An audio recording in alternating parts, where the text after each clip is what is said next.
Good evening, everyone. Keith here. We're going to wait a few minutes, let some people pop up here.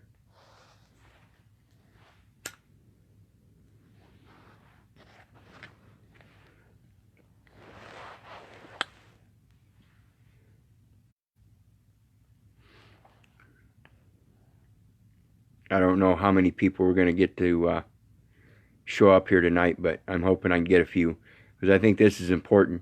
And I want to talk both about the form that I'm posting about as well as um, a very important aspect about using any government forms. And so I want to start off with this form, the DS 3013. And it's an application under the Hague Convention on civil aspects of international child abduction. And what that is, if you look at this form, it's basically a claim. And that's why I want to talk to you about the aspects of using these government forms in respects to your own documentation.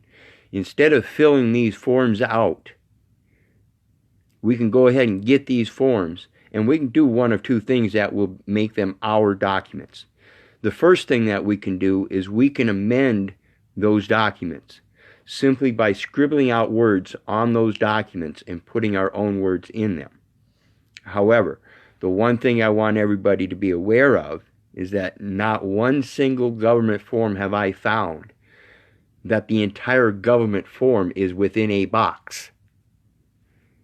And that's an important aspect that we have to remember in any contract, in contract law. Anything that's in a box doesn't exist. It's called the four corners rule.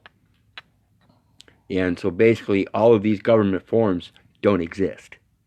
However, the information on them and the way they're formatted, we can use to our advantage by using the information that they're looking for, such as the children's names and addresses and stuff. Now, a lot of that stuff we can bypass as private information.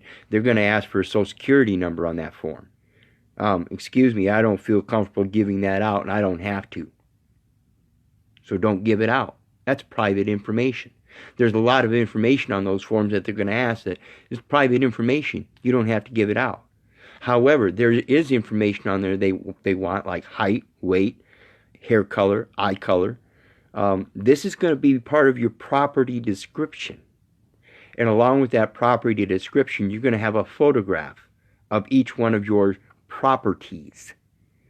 So you can see what we're going to do is we're going to change the word children or child to property. And that's how we amend these things and how we construct our own documents to rebut the information that they have or to present our own claims. So when you look at this form, and you'll see in my previous post here, I showed you direct path on how to get to these forms and download the PDF.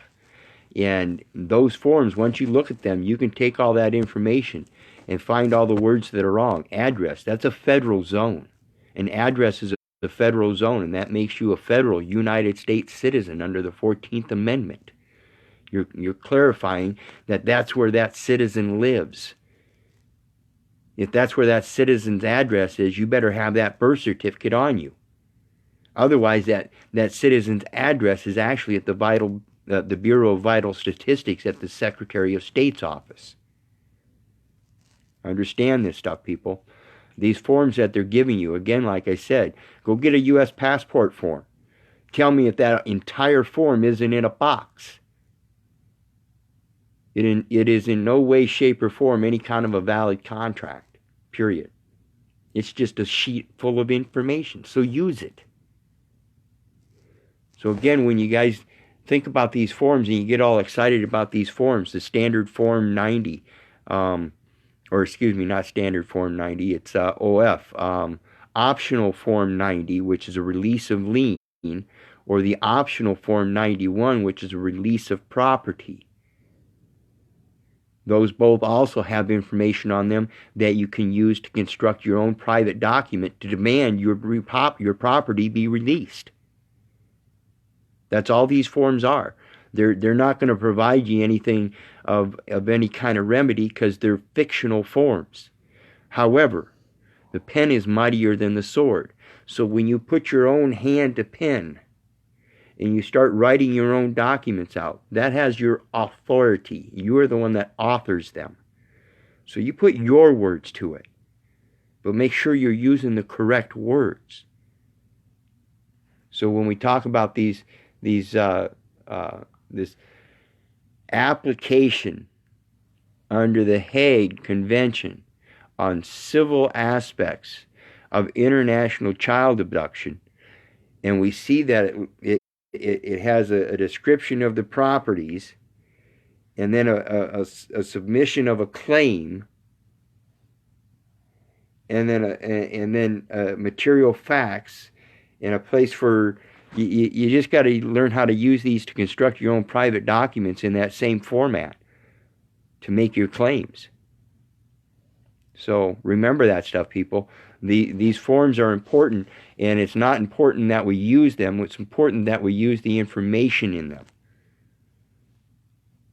It's important that we rebut that it's an application. We're going to use the information on that application as part of our claim. And when we think about the again, like I mentioned, just got done mentioning the optional Form 90, release of lien, and optional Form 91, release of property, we can use the information on those forms as well to describe the fact that we know that there's a lien on our property and we wish to have it released now. Quit letting these fictions determine the words. That's the whole problem. They're using perverted words. Correct the words. Get those forms and find out how they're using the words, how they're perverting them, and correct them. Construct them into your own private documents and submit them. And keep them as a private document. Okay? Learn something about research self-authenticating documents. Self-authenticating documents. Maybe that'll help you learn how to put this information to use a little bit better according to your own circumstances. In the meantime, once again, I wouldn't be doing this if it wasn't for you guys. God bless you. I love you. Have a great night. Bye.